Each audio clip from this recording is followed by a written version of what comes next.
تمہارا مان ہے نہ اللہ پہ کہ وہ تمہاری سنے گا۔ دیکھنا وہ تمہارا مان ٹوٹنے سے پہلے ہی تمہارے لیے آسانیاں پیدا کر دے گا۔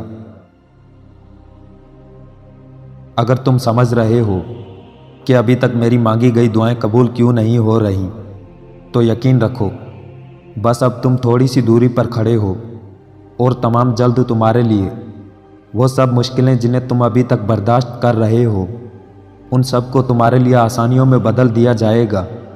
کیونکہ کوئی بھی کام ہو وہ ہمارے لیے مشکل ہے، اللہ کے لیے نہیں۔ اللہ کے ہاں تو بس کن کہنے کی دیر ہے اور وہ ہو جاتا ہے۔ اور صبر رکھو کیونکہ صبر کا پھل میٹھا ہوتا ہے۔ لوگ لاکھ کہیں یہ ممکن نہیں، مگر میں نے اس کے کن سے تقدیریں بدلتی دیکھی ہیں۔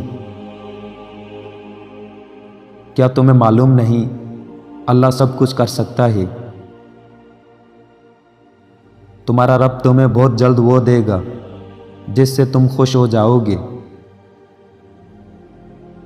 یا اللہ مجھے وہ عطا کر دے جس کی میں نے تجھ سے امید لگائی ہوئی ہے، اور وہ سب بھی بن مانگے عطا کر دے جو میرے لیے بہتر ہو۔ بے شک ہے میرے مالک تو دلوں کو خوب جانتا ہے۔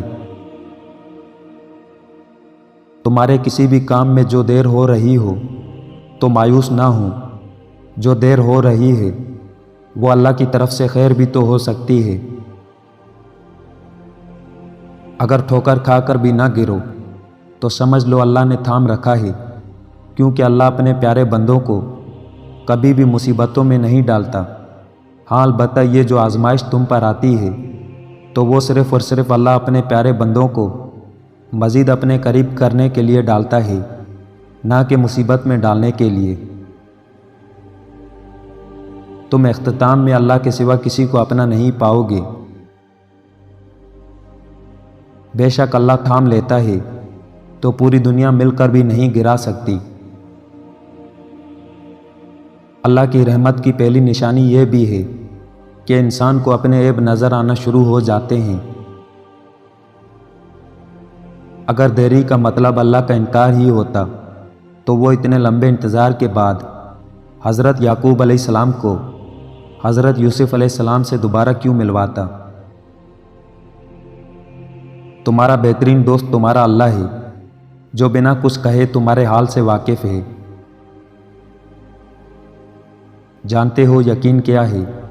جب انسان پوری طرح سے ہار جائے اور پھر دل سے آواز آئے کہ کوئی بات نہیں اللہ پاک ہے نا۔ اللہ تعالیٰ پر یقین سخت اندھیرے میں بھی روشنی پیدا کر دیتا ہے۔ ہمارا اللہ تو کبھی بھی کچھ بھی کر سکتا ہے، تو پھر تم سے کس نے کہہ دیا کہ جو فوراً نہ ملے وہ پھر دوبارہ کبھی نہیں مل سکتا؟ انسان ہر شے کے بغیر رہ سکتا ہے مگر اللہ کے بغیر نہیں رہ سکتا۔ تمہاری مشکل آسمان جتنی بڑی کیوں نہ ہو، اگر تمہارا یقین اللہ پر ہے تو کوئی بھی تم کو ہرا نہیں سکتا۔ اگر اللہ دینے میں دیر کر رہا ہے تو اسے تمہارا مانگنا پسند آ گیا ہے۔ وہ چاہتا ہے میرا بندہ مزید مجھ سے مانگے۔ وہ ایسا رحمان ہے جو کسی کا سوال رد نہیں کرتا۔ وہ تو خفا ہو کر بھی ساتھ نہیں چھوڑتا۔ اللہ کی ناراضگی بھی کتنی پیاری ہے۔ مقدر تب بدلتا ہے جب تم اللہ کے فیصلوں پہ شکوہ نہیں کرتے، اور جو فیصلہ میرا رب کرتا ہے یقین جانو عرش سے فرش تک وہی بہترین ہوتا ہے۔